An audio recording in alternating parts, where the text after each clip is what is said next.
Russia Ukraine இந்த போரை நம்ம எடுத்து பார்த்தோம்னா ஒரு இடத்துல இருந்து தான் கூடுதலான ஆபத்து அப்படிங்கிறது வந்துச்சு. அது வேறு எங்கேருந்தும் கிடையாது, ஈரானுடைய ட்ரோன் தான். ஈரானுடைய ட்ரோன் வந்ததுக்கு பிறகு தான் ரஷ்யாவினுடைய ஏகப்பட்ட ஸ்ட்ராட்டஜியில் வித்தியாசம் அப்படிங்கிறது வந்துச்சு. ஈரான் இந்த ட்ரோனெல்லாம் ரஷ்யாவுக்கு கொடுக்குறாங்க. ஸோ ஈரானுக்கு பொருளாதார தடை கொடுக்கணும் அப்படின்னு சொல்லி ஒரு கட்டத்துக்கு மேலே ஈரானுக்கு பொருளாதார தடை எல்லாமே கொடுக்கப்படுது. ஆனால் அதுக்கு முன்னாடியே ஈரானும் ரஷ்யாவும் என்ன செஞ்சுக்கிறாங்கன்னா ஒப்பந்தம் போட்டுக்கிறாங்க. ஜாகித் 136 அப்படி இல்லைனா ரஷ்யாவில் அது ஜரான் 2 அப்படின்னு சொல்லி அழைப்பார்கள். அதை நாங்கள் எங்களுடைய நாட்டிலே உருவாக்கிக்கிறோம் ஈரான், அதற்கான ஒரு ஃபீஸை மட்டும் உனக்கு தந்துடுறேன் அப்படின்னு சொல்லி ஒரு ஒப்பந்தத்தை போடுறாங்க.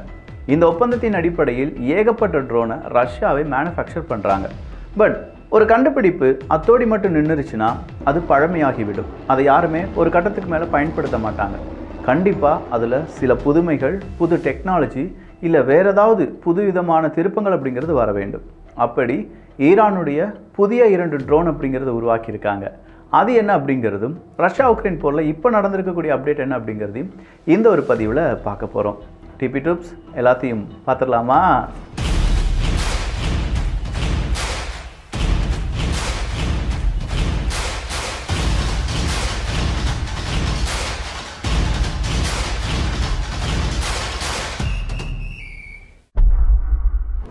ரெஸ்வான் ராட், இந்த 2 லாய்டரிங் மியூனிஷன்ஸ் அப்படிங்கிறது உருவாக்கப்பட்டிருக்கிறது.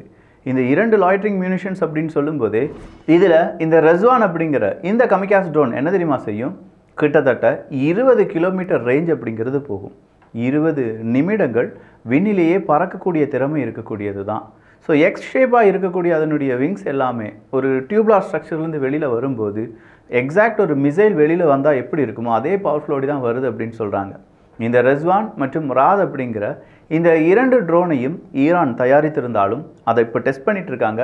சீக்கிரமாக அதை மாஸ் ப்ரொடக்ஷனுக்கு கொண்டு வர போகிறாங்களாம். ஆனால் இப்படி மாஸ் ப்ரொடக்ஷனுக்கு கொண்டு வரக்கூடிய இந்த கமிகாஸ் ட்ரோன்ஸ் அப்படிங்கிறது வரும் காலங்களில் ரஷ்யாவுக்கு கொடுக்கப்படுமா என்று கேட்டால் அதில் என்னப்பா டவுட் இருக்குது? நிச்சயமாக அது ரஷ்யாவுக்கு கொடுக்கப்படும். ஸோ 20 கிலோமீட்டர் ரேஞ்ச் இருக்கக்கூடிய இந்த ட்ரோன் கண்டிப்பாக ரஷ்யாவுக்கு மீண்டும் ஒரு ஆடட் அட்வான்டேஜ் தான். இது ரஷ்யாவால் பயன்படுத்தப்படும் போது உக்ரைன் என்ன சொல்ல போகிறாங்க? மேற்குலக நாடுகள் ஈரானுக்கு எதிராக மறுபடியும் பொருளாதார தடை போட போகிறாங்களா அப்படிங்கிறதெல்லாம் பொறுத்திருந்து பார்க்கலாம். அடுத்ததாக வந்திருக்கக்கூடிய செய்தி டொனால்டு ட்ரம்ப் அவர்களுடைய ஒரு புதிய விதமான எதிர்பார்ப்பு தான். இவர் பொதுவாக இந்த டொனால்டு ட்ரம்ப் அவர்கள் அமெரிக்க அதிபர் அப்படின்னு சொல்லும்போது ஒரு கெத்து இருக்கும். ரஷ்யா நாங்கள் வந்த உடனே ரஷ்யா உக்ரைன் அந்த போரில் உக்ரைனுக்குள்ளே ரஷ்யா இப்போ நிறைய இடங்களை பிடித்து வைத்திருக்கிறார்கள், நாங்கள் வந்த உடனே அவங்கெல்லாம் வெளியில் போயிடுவாங்க அப்படின்னு சொல்கிற ஒரு அதிபரை தான் நம்ம பார்த்துருப்போம். ஆனால் டொனால்டு ட்ரம்ப் அவர்களுக்கு நம்பிக்கையெல்லாம் இல்லையாம். ரஷ்யா இனிமேலும் உக்ரைனில் இப்போ பிடித்தெடுத்திருக்கிறார்கள் 4 ரீஜியன், பல ஆயிரம் கிலோமீட்டர், இது எல்லாத்தையுமே விட்டே கொடுக்க மாட்டாங்க. அது ரஷ்யா ஃபெடரேஷனாக தான் இருக்க போகுது. ரஷ்யாவினுடைய சட்டத்திட்டங்கள், ரஷ்யாவினுடைய சிலபஸ், ரஷ்யாவினுடைய பணம், ரஷ்யாவினுடைய கொள்கைகள், இது எல்லாம் தான் இந்த பகுதிகளில் இருக்க போகுது. ஸோ இனிமே ரிட்டர்ன் அப்படிங்கிறது இல்லாட்டி பழைய நிலைமைக்கு இந்த உக்ரைனுடைய பகுதிகள் திரும்புவது அப்படிங்கிறது ஒரு $1 மில்லியன் கேள்வி தான் அப்படிங்கிறத இப்போது ட்ரம்பினுடைய ஆதரவாளர்கள் சொல்ல ஆரம்பிச்சிருக்காங்க.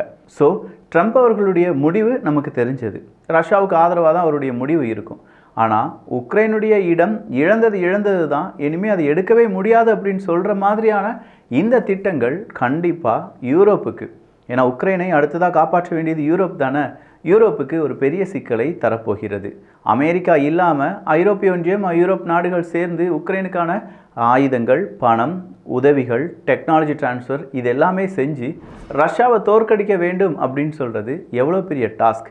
அந்த டாஸ்கில் இடங்களை எல்லாமே ரஷ்யா திரும்ப கொடுக்காது அப்படின்னு சொல்கிறது எவ்வளோ நெகட்டிவை ஏற்படுத்தும். இது எல்லாம் டொனால்டு ட்ரம்ப் அவர்களுக்கு தெரியும்.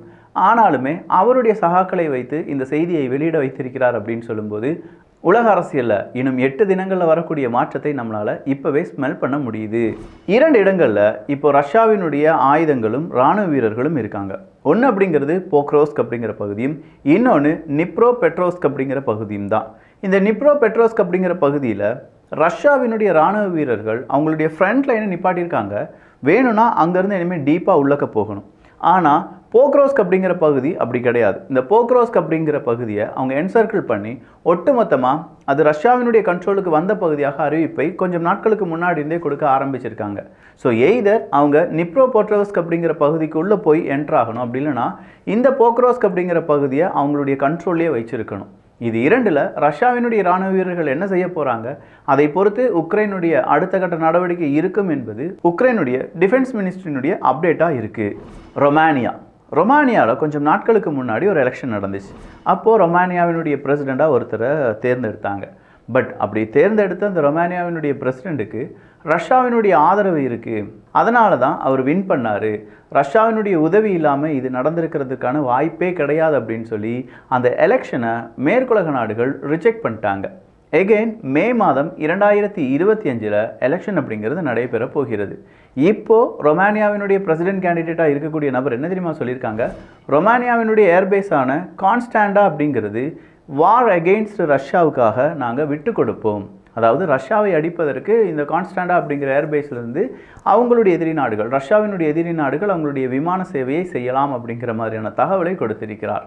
ஸோ இப்போதைக்கு ரஷ்யாவை எதிர்த்து ஓட்டுகள் வாங்க வேண்டும், அதே நேரத்தில் மேற்குலக நாடுகளுடைய சப்போர்ட்டும் இருக்க வேண்டும் அப்படிங்கிறதுக்கு சரியான சென்டென்ஸை தேர்ந்தெடுத்திருக்காரு ஏர்பேஸ் அப்படிங்கிற மெத்தட் வழியாக. ஸோ கான்ஸ்டாண்டா ஏர்பேஸ் அப்படிங்கிறது இனிமேல் ரஷ்யாவினுடைய எதிர்ப்பு ஏர்பேஸாக இருக்கும் அப்படிங்கிறது சொல்லப்படாத ஒரு விஷயமாக மாறி நிற்கிறது. இப்படிலாம் பல விஷயங்கள் நடக்கும்போது டொனால்டு ட்ரம்ப் அவர்கள் வர்சஸ் டீப் ஸ்டேட் அப்படிங்கிறது அமெரிக்காவினுடைய எதிர்காலத்துக்கு கேள்விக்குறியாக மாறும். அதையும் இன்னைக்கு ரஷ்யாவினுடைய ஊடகங்கள் கொஞ்சமாக விவரித்திருக்கிறார்கள். டொனால்டு ட்ரம்ப் அவர்களுக்கு எப்போ வேணாலும் சிக்கல்கள் வரலாம். அவருடைய ஆட்சி காலத்தில் அமெரிக்காவில் பல விதமான பிரச்சனைகள் இன்டர்னலாக, இப்போ பிளாக் லைஃப்ஸ் மேட்டர் அப்படிங்கிற மாதிரியான பல பிரச்சனைகள் இந்த டீப் ஸ்டேட்டால் உருவாக்கப்படலாம். அப்படி உருவாக்கப்படும் போது டொனால்டு ட்ரம்ப் அவர்கள் அதை எப்படி தடுக்கப் போகிறார், அதை நாங்களும் பார்க்கத்தான் போகிறோம் அப்படிங்கிற தகவலை ரஷ்யாவினுடைய ஊடகங்கள் சொல்லியிருக்கின்றன. பொதுவாக அமெரிக்கா ரஷ்யாவுக்கு உதவுறது கிடையாது அப்படின்னு சொல்லி நாம் நினச்சாலும் அமெரிக்காவினுடைய நிறுவனங்கள் இவைகள் தான் ரஷ்யாவினுடைய அதிகப்படியான டாக்ஸ் பேயிங் நிறுவனங்களாக இருக்கின்றன. வெளிநாட்டு நிறுவனங்களை பொறுத்தவரையிலும் கிட்டத்தட்ட கடந்த வருடத்தில் 1.2 பில்லியன் டாக்ஸ் அப்படிங்கிறத யார் கொடுத்துருக்காங்க, அமெரிக்காவினுடைய இந்த மாதிரியான நிறுவனங்கள் ரஷ்யாவுக்கு கொடுத்திருப்பதாக தகவல்கள் வெளியாகி இருக்கிறது. ஸோ இப்படி பல நிறுவனங்கள் ரஷ்யாவுக்கு டாக்ஸ் பே அப்படிங்கிறத கொடுத்துருக்காங்க. இதுக்கு முன்னாடிலாம் பார்த்தா இது 50 பில்லியன் 25 பில்லியன்லாம் இருந்துச்சு. இப்போ கம்மியாகி 1.2 பில்லியனாக இருந்தது என்றாலும் வேறு நாடுகளை ஒப்பிடும்போது அதிகமான தொகையை டாக்ஸாக அமெரிக்க நிறுவனங்கள் தான் கொடுத்து வருகிறார்கள் என்கிற தகவல் இன்று வெளியாக இருக்கிறது. வடகொரியாவினுடைய இராணுவ வீரர்களை நாங்கள் 2 பேரை பிடிச்சு வச்சிருக்கோம் அப்படின்னு சொல்லி உக்ரைன் சொல்லியிருந்தாங்க. ஆனால் இன்னைக்கு ஒரு ட்ரோனை பறக்க விடுறாங்க.